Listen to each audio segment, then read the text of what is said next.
ಎಲ್ಲರಿಗೂ ನಮಸ್ಕಾರ. Welcome back to my channel. ಇವತ್ತು ಒಂದು ದಪ್ಪ ಮೆಣಸಿನ್ಕಾಯಿಂದ ಒಂದು ರೈಸ್ ಮಾಡ್ಕೊಳ್ತಾ ಇದ್ದೀನಿ, ಕ್ಯಾಪ್ಸಿಕಮ್ ರೈಸ್ ಅಂತ.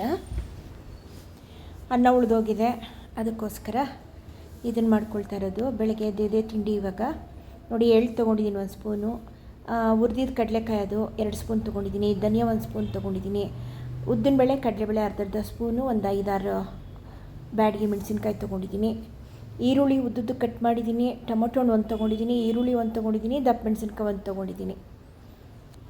ನೋಡಿ, ದಪ್ಪ ಮೆಣಸಿನ್ಕಾಯಿನ ಈ ಥರ ದಪ್ಪ ಕಟ್ ಮಾಡ್ಕೊಂಡಿದ್ದೀನಿ. ಬೆಳ್ಳುಳ್ಳಿ 4 ಸಣ್ಣ ಸಣ್ಣದಾಗಿ ಪೀಸ್ ಮಾಡ್ಕೊಂಡಿದ್ದೀನಿ. ಕೊತ್ತಂಬರಿ ಸೊಪ್ಪು, ಕರಿಬೇವಿನ ಸೊಪ್ಪು, 1 ಈರುಳ್ಳಿ, 1 ಟೊಮೊಟೊ ಸಣ್ಣ ಸಣ್ಣದಾಗಿ ಕಟ್ ಮಾಡ್ಕೊಂಡಿದ್ದೀನಿ.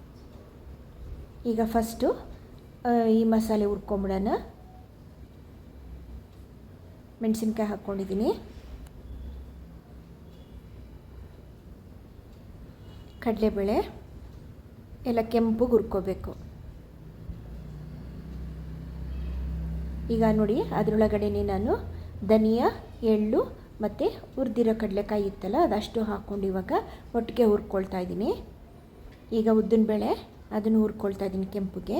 ಇದಿಷ್ಟು ಆದಮೇಲೆ ನಾವು ಮಿಕ್ಸರ್ಗೆ ಹಾಕ್ಬಿಟ್ಟು ತರ್ತರಿಯಾಗಿ ಅದನ್ನು ಪೌಡ್ರ್ ಮಾಡ್ಕೋಬೇಕು. ಇದು ಸ್ವಲ್ಪ ತಣ್ಣಗಾಗಿಬಿಟ್ಟಿದ್ದೀನಿ, ಇವಾಗ ತಣ್ಣಗಾಗಲಿ ಅದು.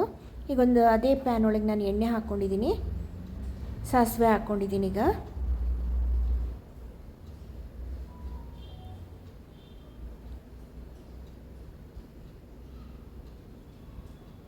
ಜೀರಿಗೆ ಮತ್ತು ಇಂಗು, ನೀವು ಬೇಕು ಅಂದರೆ ಕಡಲೆಬೇಳೆ ಹಾಕ್ಕೋಬೋದು, ಉದ್ದಿನಬೇಳೆ ಹಾಕ್ಕೋಬೋದು. ನೋಡಿ, ಬೆಳ್ಳುಳ್ಳಿ ಹಾಕ್ಕೊಂಡಿದ್ದೀನಿ, ಈರುಳ್ಳಿನೂ ಹಾಕ್ಕೊಂಡು ಈಗ ಅದು ಕೆಂಪಗಾದ್ಮೇಲೆ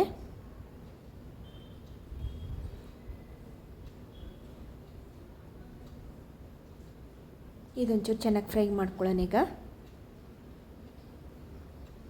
ಅದೇ ಮಾಮೂಲಿ ಚಿತ್ರಾನ್ನ ಮಾಡ್ಕೊಳ್ಳೋ ಬದಲು ಚೇಂಜ್ ಮಾಡೋಣ ಅಂತ ಈ ಥರ ಮಾಡ್ತಾ ಇರೋದು ಇವತ್ತು. ಕರಿಬೇವಿನ ಸೊಪ್ಪು,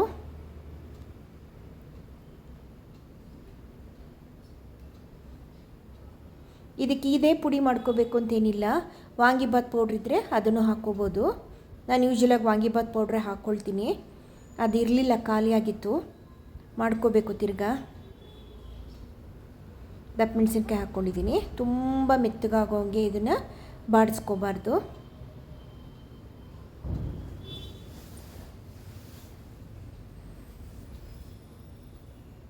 ಈಗ ನೆಕ್ಸ್ಟ್ ಟೊಮೊಟೊನ ಹಾಕ್ಕೊಳ್ಳೋಣ. ಅದಕ್ಕೆ ಮುಂಚೆ ಇದೊಂಚೂರು ಪೌಡ್ರು ಕೂಡ ಮಾಡ್ಕೊಂಬಂದ್ಬಿಡ್ತೀನಿ. ನೋಡಿ, ಆಯ್ತಿದು ತರ್ತರಿ ಪೌಡ್ರು ಮಾಡಿದ್ದೀನಿ.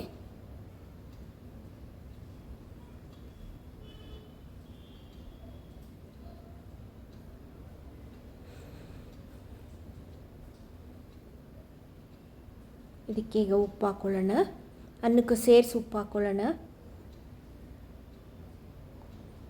ಹಾಗೆ ಇದೇ ಮಾಡೋಕ್ಕೋಸ್ಕರ ಅನ್ನ ಮಾಡ್ಕೊತೀನಿ ಅಂದರೆ ನಾನು ಅನ್ನಕ್ಕೆ ಉಪ್ಪು ಹಾಕಿ ಬೇಯಿಸ್ಕೊಂಡಿರ್ತಿದ್ದೆ. ಅದು ಉಳಿದಿರೋ ಅನ್ನ ತಂಗ್ಲನ್ನಾಗಿರೋದ್ರಿಂದ ಅದಕ್ಕೆ ಉಪ್ಪು ಹಾಕಿಲ್ಲ. ಅದಕ್ಕೆ ತರಕಾರಿಗೆ ಮತ್ತು ಅನ್ನಕ್ಕೆ ಸೇರಿಸ್ದಂಗೆ ಉಪ್ಪು ಹಾಕ್ಕೊಂಡಿದ್ದೀನಿ. ಟೊಮೆಟೊನ ಹಾಕ್ಕೊಂಡಿದ್ದೀನಿ.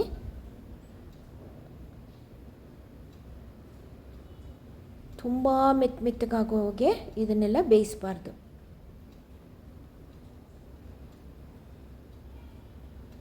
ಈಗ ಒಂದು ಅರ್ಧ ಸ್ಪೂನು ಗರಂ ಮಸಾಲನೂ ಕೂಡ ಹಾಕ್ಕೊಳ್ಳೋಣ. ಒಂಚೂರು ಒಂದು ಅರ್ಧ ಸ್ಪೂನ್ ಹಾಕ್ಕೋತೀನಿ ನೋಡಿ.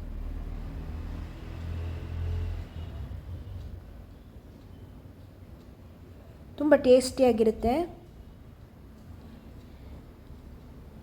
ಮಾಡ್ಕೊಂಡು ನೋಡಿ ಇದನ್ನು.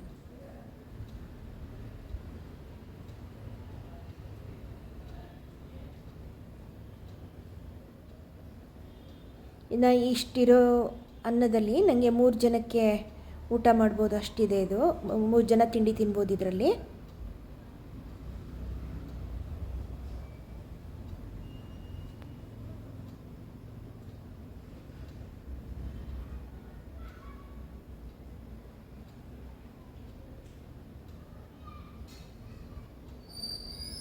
ಈಗ ಪುಡಿ ಕೂಡ ಹಾಕ್ಕೊಂಬಿಡೋಣ.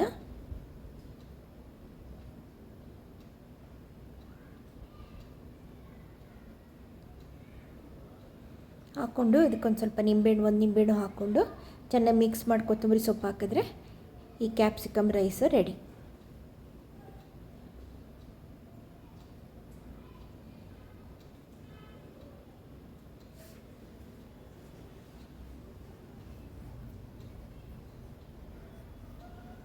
ಇದಕ್ಕೆ ನೋಡಿ ತೆಂಗಿನಕಾಯಿ ಹಾಕಿಲ್ಲ, ಕೊಬ್ಬರಿನೂ ಹಾಕಿಲ್ಲ, ಏನೂ ಹಾಕಿಲ್ಲ. ಇದಕ್ಕೆ ಹಾಕಿರೋ ಕಡಲೆಕಾಯಿಂದ ಇದಕ್ಕೆ ಒಂದು ಒಳ್ಳೆ ಟೇಸ್ಟ್ ಬರುತ್ತೆ, ಫ್ಲೇವರ್ ಬರುತ್ತೆ. ನಿಂಬೆಹಣ್ಣು ಹಾಕ್ಕೊಳ್ತಿದ್ದೀನಿ. ಈ ಕೊತ್ತಂಬರಿ ಸೊಪ್ಪು ಹಾಕ್ಕೊಂಡ್ರೆ ಹಾಕ್ಬಿಟ್ಟು ಒಂದು 2 ನಿಮಿಷ ಹಾಗೇ ಮುಚ್ಚಿಡೋಣ. ನೋಡಿ rice ready, capsicum rice ready. Try ಮಾಡಿ, ತುಂಬ ಟೇಸ್ಟಿಯಾಗಿರುತ್ತೆ ಅನ್ನ ಇದು. ಆ ಪುಡಿ ಮಾಡ್ಕೊಳ್ಳೋಕೆ ಬೇಜಾರಾದರೆ ವಾಂಗಿಬಾತ್ ಪೌಡ್ರ್ ಕೂಡ ಹಾಕ್ಕೋಬೋದು. ಓಕೆನಾ? Thank you.